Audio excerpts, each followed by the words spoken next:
একসময় ঠাকুর নরেন্দ্রনাথ সম্বন্ধে বাহ্যত সম্পূর্ণ ঔদাসীন্য ভাব অবলম্বন করলেন। নরেন্দ্রনাথ দক্ষিণেশ্বরে এলেন এবং ঠাকুরকে প্রণাম করলেন।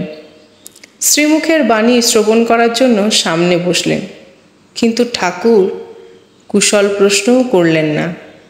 একবার মাত্র তাঁর দিকে তাকিয়ে আপন মনে বসে রইলেন। এমন ভাব দেখালেন যেন নরেন্দ্রকে তিনি চেনেনই না। খানিক অপেক্ষা করে তিনি বাইরে চলে গেলেন। আবার ঘরে এসে দেখলেন ঠাকুর অন্যের সাথে কথা বলছেন, কিন্তু তার দিকে তাকালেন না। শেষবারে নরেন্দ্র ঘরে ঢুকতে ঠাকুর তাকে দেখে বিছানায় পাশ ফিরে শুয়ে পড়লেন।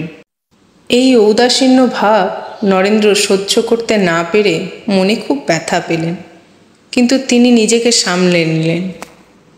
সারাদিন কেটে গেলেও ঠাকুরের ভাবান্তর হলো না দেখে সন্ধ্যা সমাগমে তাকে প্রণাম করে নরেন্দ্র বিদায় নিলেন। নরেন্দ্র নিয়মিত দক্ষিণেশ্বরে আসতে লাগলেন। ঠাকুরের ঔদাসীন্য একই রকম চলতে লাগল। 1 মাসের অধিককাল পরে ঠাকুর হঠাৎ নরেন্দ্রকে প্রশ্ন করলেন, আচ্ছা, আমি তো তোর সঙ্গে একটা কথাও বলিনি, তবুও তুই এখানে কেন আসিস বল দেখি? নরেন্দ্র বললেন, আমি কি আপনার কথা শুনতে এখানে আসি? আমি আপনাকে ভালোবাসি, দেখতে ইচ্ছা করে তাই আসি। এর থেকে বড় কথা আর কি আছে? ঠাকুর খুবই সন্তুষ্ট হলেন।